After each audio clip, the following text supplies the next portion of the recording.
What's up, guys? Welcome to the first in this little three-part mini-series on the applications for Heian Nidan or Pinan Shodan kata.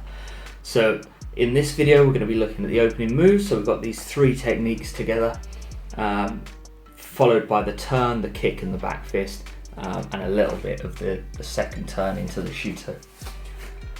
So when we look at this kata, it's really important that we focus on the principle of the kata, not the specific techniques that are used to demonstrate that principle.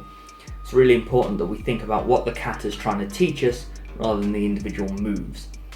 So for us, this kata is all about limb control and striking to the head. So we very much follow the kind of Meotode, one hand doing while the other hand does, kind of philosophy. So we've very much got one hand doing the controlling, the other hand looking to strike. And we see that a lot throughout the entire kata, and you'll see that a lot through the Bunkai that we do today. So as I say, today's Bunkai, we're looking specifically at those first kind of 8 or 9 moves, the first 3 in each direction, the turn, hammer fist, kick, and the Shuto potentially a little bit at the end.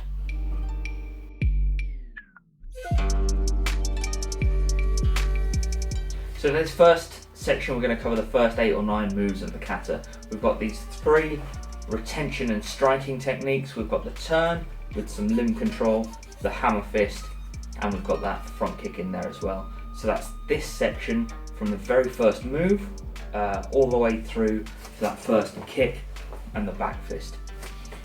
So we're going to start in this kakidamashi position. So we've got left feet forward, we're in sanshin dachi or thereabouts, right hands up, nice hooked over. This is just to simulate that we've made contact with the opponent. So obviously we're not going to do it from this position. This is just where we're going to start this as a drill for. Okay? Yeah. So we've got the first move, we're coming here.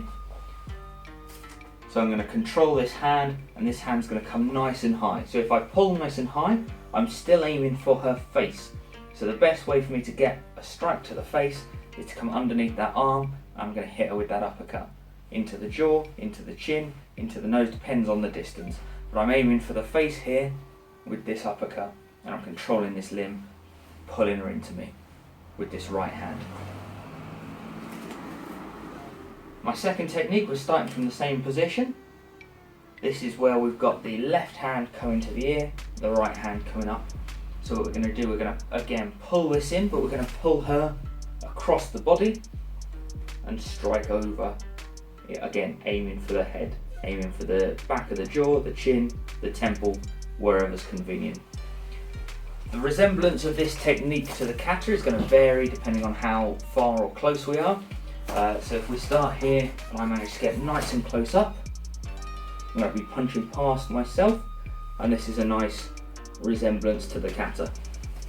If I don't manage to get quite as close and I end up controlling just the wrist, I'm going to be punching over the top, and it's going to look less like the kata solo form here.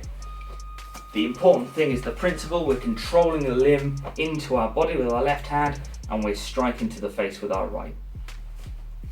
Final technique, again, kakidamashi position. This is going to be if I pull the hand low, so we've pulled high, we've controlled to the middle. If I come down and I pull low, she's going to come in like this. So I'm going to step back, and I've got a nice hammer fist, again into the face there. Nice strike, again, side of the head, back of the jaw, any of these vulnerable areas on the head. But really I'm just aiming for that with all 3 of these, one fight finishing strike. So again, just to run through all 3 of those, we're starting in our kakidamashi position. Got the uppercut if I pull high. If I control in, I'm punching across with the opposite hand.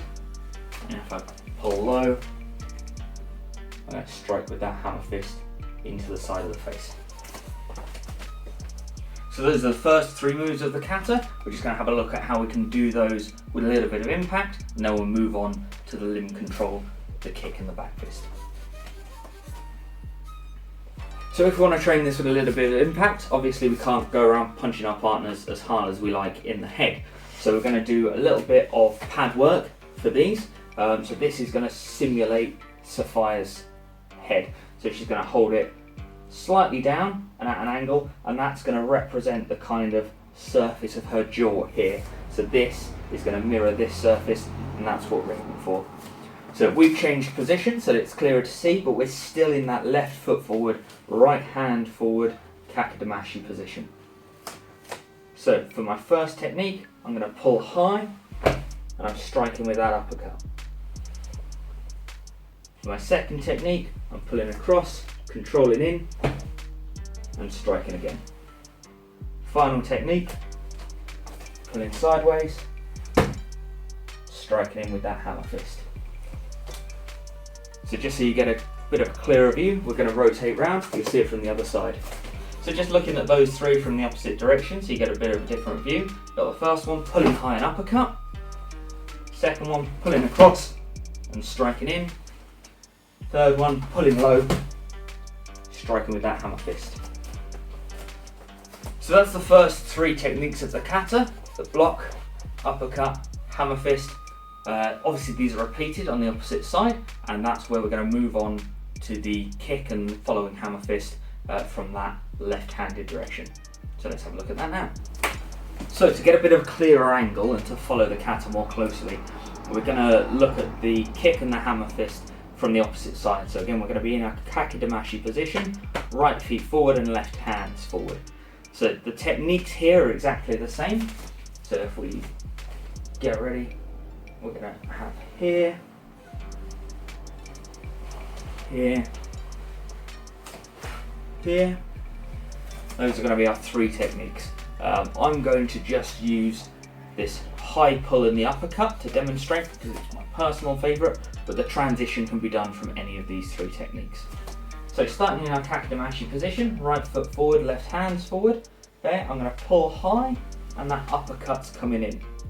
So the next movement is the hands to the left hip, and they're going to take control of the wrist at the same time, and I'm going to step back. So I've got elbow to elbow here. That elbow to elbow is really important. If Sophia tries to bend her arm now, she can't. If I've not got that elbow to elbow, if I'm just here and Sophia bends her arm, she's there, she can stand up, and she can get away out of it. So I'm here, I've got elbow to elbow, and she's nice and over. I'm going to kick with the right foot, so I'm going to come in to the side of the knee there, strike down the arm, follow the arm down towards the head. This is one of the reasons we're going to keep control of this limb, is because from here I can just graze down the arm and it's going to get me to her head. If I do limb control and let go and kick, I'm not going to be able to find that head as easily to strike it, or as has just happened there, I'm going to lose her completely and we have to start the whole mess again. So what I want is right foot forward, left hand forward.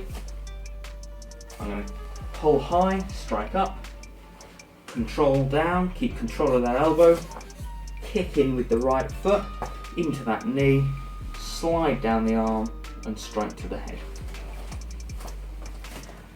So this can be done on the opposite side. It's not shown in the kata, but we can do it on the opposite side from that first set of techniques. It's going to be exactly the same. So it's important to note as well that we're trying to carry out the principles shown in the kata, not necessarily the specific techniques. Okay, so if we start from our original position, I'm going to go for that high pull in the uppercut, control that arm, and Sophia's going to take a big step forward with her left foot. Now from here, it's not necessarily as easy for me to front kick her. What I can do is just throw a shovel kick in, nice across the body, and I'm still going to get that nice drop in her level. She's going to go down to the ground. Again, it's quite difficult here for me to get her with this strike from where I am, but there's nothing wrong with me stepping in and getting that strike instead, even though there's no step in the kata. What we're looking for is a kick to the legs to drop the level, get them on the floor, and then strike into the head, disengaging and moving away.